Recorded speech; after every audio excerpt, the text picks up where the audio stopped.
modern slavery, the penal system in Tennessee. And we're fortunate to have with us to talk about efforts to abolish modern slavery in the penal system in Tennessee, Pastor KWalker and Reverend JALexander. And Pastor Walker, I think that both you and Reverend Alexander have been with us before.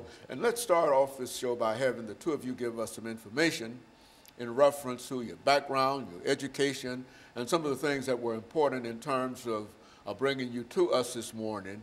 And then by that time, we should be out of the first segment, and then we'll get into efforts to abolish modern slavery in the penal system in the state of Tennessee. Let's do it from that perspective. Yes, sir. Well, thanks again, Dr. Haney. I'm Pastor Kelvin L. Walker, native Nashvilleian. I want to thank you for being on the battlefield. You've been on the wall for quite some time and allowing us opportunities to come on and talk about issues. You know, not only myself, but many, many others on your show talk about a lot of issues that's relevant and pertinent to us as a society, things that we need to know.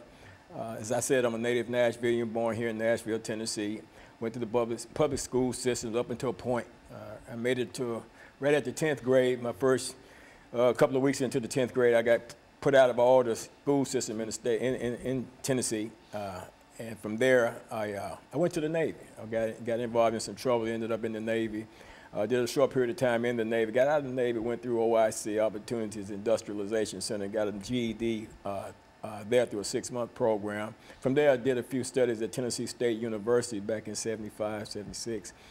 Strung out on drugs all during the time I was in the military and even up before then. And then in college, it kind of wrecked my college career at that point. Ended up in the incarcerated in state prison system. Spent 5 years of my life incarcerated.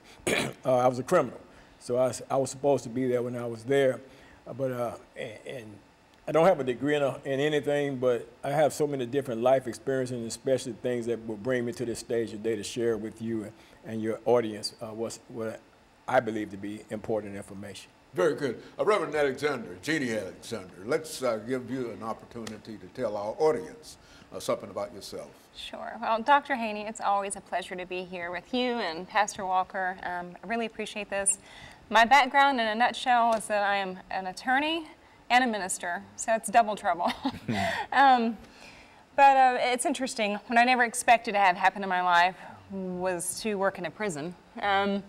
But I did. You know, I left the practice of law in order to pursue theology, and through circumstances and volunteering, I found myself as the head institutional chaplain at a men's maximum security prison here in Nashville, Riverbend.